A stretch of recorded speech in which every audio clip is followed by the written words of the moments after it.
Paano gamitin ang Artificial Intelligence or AI voice typing ng MS Word? Una nating gagawin ay pumunta tayo sa search bar. I-type natin ang words na setting. Setting ay hanapin natin ang salitang language.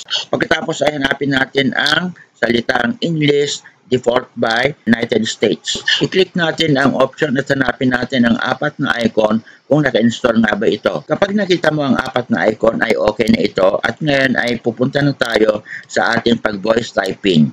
Mag-open ka ng new document na MS Word at ito ay dapat wala munang sulat na iba. Pagkatapos ay pumunta ka sa harap o sa desktop, i-click mo ang bandang ibaba. Pagkatapos ay pindutin mo ang right click upang lumabas ang ganito. Pumunta tayo sa ating new document na inopen kanina at pumunta tayo sa gawing kanan na ibaba malapit sa iyong orasan at makikita mo dito ang touch keyboard. Pindutin mo lamang ito